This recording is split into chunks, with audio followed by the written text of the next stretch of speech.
అంతర్జాతీయ సమాజంలో ఆయన మీద ఎలాంటి ఇది ఉందనేది కూడా మనం గుర్తుపెట్టుకోవచ్చు. దానికన్నా ముందు ఇంకోటి చెప్పమంటారా, ఆయనకి వీసా కూడా నిరాకరించింది 2000 ఆ డికేడ్లో. నేను అది కూడా చెప్తా, మీరు అది మర్చిపోయారేమో. నేను మీ కోపాలు, మీ పగలు, మీ కక్షలు ఏమన్నా మోడీతో ఉంటే తేల్చుకోండి, దేశంతో కాదు.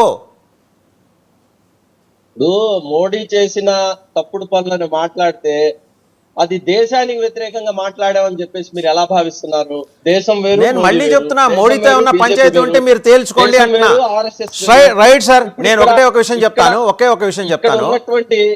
బషీర్ గారు ఒకే ఒక విషయం. సో ఇప్పుడు నిన్న ఇంత చేడు జరిగింది, ప్రపంచంలో ఉన్న వరల్డ్ ముస్లిం లీగ్ వాళ్ళు they have extended their solidarity and supported India. మొత్తం గొప్ప గొప్ప దేశాల నుంచి ప్రతినిధులందరూ కూడా మాట్లాడారు. ఇండియన్ యూనియన్ ముస్లిం లీగ్ మాట్లాడాల. బషీర్ అహ్మద్ మాట్లాడచ్చు, షుబ్లీ గారు మాట్లాడచ్చు. షుబ్లీ గారు ఏంటంటే రామనవమికి ఇది వేస్తారు, శుభాకాంక్షలు చెప్తారు. ఆయన ఒక్కడనే చూశాను నేను ఈ 2 తెలుగు రాష్ట్రాల్లో. నేను ఐ గో ఆన్ రికార్డ్.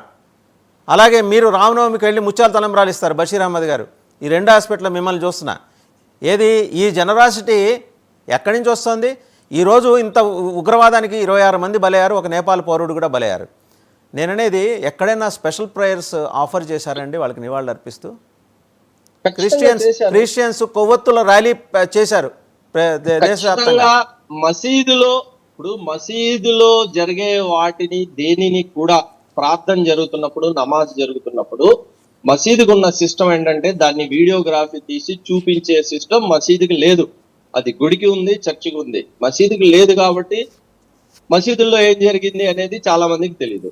అలానే మీరు ఒక మాట చెప్తున్నారు, ఇండియన్ యూనియన్ ముస్లిం లీగ్ పార్టీ ఖండించింది అంటే తీవ్రంగా ఖండించింది. ఇండియన్ యూనియన్ ముస్లిం లీగ్ పార్టీ తీవ్రంగా ఖండించింది. మాకు సంబంధించిన ఈ శ్రేణులన్నీ రోడ్డుకెక్కాయి, శాంతియుతంగా ఉండాలి, ఇది ఉగ్రవాద చర్య, దీన్ని తీవ్రంగా ఖండిస్తున్నామని చెప్పి ప్రదర్శనలు చేసిన విషయం కూడా ఉంది. కేవలం ఇప్పుడు ఈ కాశ్మీర్ లో జరిగిన 26 మందికి సంబంధించిన ఊచకోతే కాదు, మణిపూర్ లో జరిగిన దాన్ని కూడా మేము వ్యతిరేకించాం. మణిపూర్ లో జరిగిన దాన్ని కూడా వ్యతిరేకిస్తూ కూడా ప్రదర్శనలు చేశాం. మణిపూర్కి కూడా వెళ్ళి రావడం కూడా జరిగిన విషయాన్ని నేను మీకు స్పష్టం చేస్తున్నాను. అయితే నేను మీ ద్వారా అందరికీ నేను విజ్ఞప్తి చేసేది ఏంటంటే, ఒక టెర్రరిజానికి, ఉగ్రవాదానికి మతం అనేది ఉండదు. చెప్పండి సార్, ఏంటో నవ్వుతారు ఎవరన్నా, నవ్వుతారు. వాడు ఈ హ్యాస్ క్లెయిమ్డ్, నేను సిగ్గు విడిచి చెప్తున్నాను, ఈ ప్లాట్ఫామ్ నుంచి ప్యాంట్లు చించి చెక్ చేసి ఫలానా అని నిర్ధారించుకుని చంపారు. దాన్ని ఏమంటారు సార్? దాన్ని ఏమంటారు? సోషల్ మీడియాలో అది జమ్మూ కాశ్మీర్ ఒమర్ అబ్దుల్లా గారి ప్రభుత్వం నిర్ధారించి చెప్పింది. ఒమర్ అబ్దుల్లా గారి ప్రభుత్వం నిర్ధారించి చెప్పింది. వాళ్ళు చెప్తున్న స్టేట్మెంట్లు చూడండి, వెంట్రుక వాసిలో చావు నుంచి తప్పించుకుంటున్న వాళ్ళ స్టేట్మెంట్లు చూడండి. వాళ్ళు స్పష్టంగా చెప్తున్నారు, ఎక్కడో దూరం నుంచి మేము కూర్చుంటే టప్ టప్ టప్ అని శబ్దాలు వచ్చాయి, కాల్పులు జరుగుతున్న శబ్దాలు వచ్చాయి, కాల్చిన వ్యక్తులు కూడా కనబడలేదు, మేము బ్రతికి బయటపడ్డామనే విషయాన్ని స్పష్టంగా చెప్పారు. అలానే అందులోంచి తప్పించుకుని బయటకు వచ్చిన వ్యక్తులు, తప్పించిన వ్యక్తులు కూడా చెప్పారు. వాస్తవంగా చూసేటట్టయితే మనం బీజేపీ ఆర్ఎస్ఎస్ ప్రభుత్వం వచ్చిన దగ్గర నుంచి 10-11 సంవత్సరాల నుంచి చూసేటట్టయితే కనుక, పుల్వామా దగ్గర నుంచి మనం తీసుకునేటట్టయితే కనుక, ఎలక్షన్లు వచ్చే ముందు ప్రతిసారి ఇలాంటి టెర్రరిస్ట్ దాడులు జరగడం మనం గమనిస్తూనే ఉన్నాం. మరి పుల్వామాలో ఇంత దాడి జరిగింది, ఆర్డీఎక్స్ ఇండియాలోకి ఎలా వచ్చింది, ఇంతమంది ఎలా చనిపోయారు?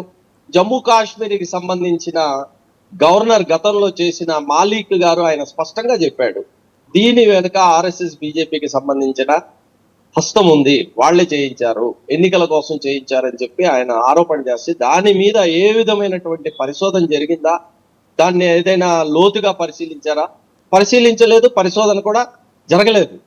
అసలు ఈ రోజు కాశ్మీర్లో, జమ్మూ కాశ్మీర్లో ఇలాంటి పరిస్థితి ఏర్పడిందంటే ఇది కేవలం ఆర్ఎస్ఎస్ బీజేపీ ప్రభుత్వానికి సంబంధించి ఇది పూర్తి వైఫల్యం. రాబర్ట్ వాద్రాకి ఉగ్రవాదం తగ్గిపోతుందని బషీర్ అహ్మద్ గారు, రాబర్ట్ వాద్రాకి బషీర్ అహ్మద్ కి పెద్ద తేడా లేదు. అచ్చం ఆయన ఎలా మాట్లాడాడో, లేకపోతే ఆయనకి మీరే స్క్రిప్ట్ పంపించారో తెలియదు, లేకపోతే ఆయన ఏమన్నా మీకు పంపించారు, ఇద్దరు ఒకేలా మాడుతున్నారు. మోడీకి ఇది మైనారిటీల హెచ్చరికట.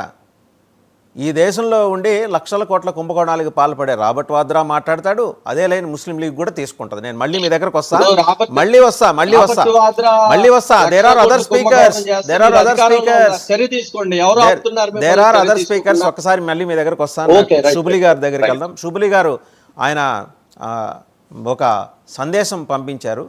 ఆ సందేశం ఏంటంటే మీరు కూడా చూడొచ్చు.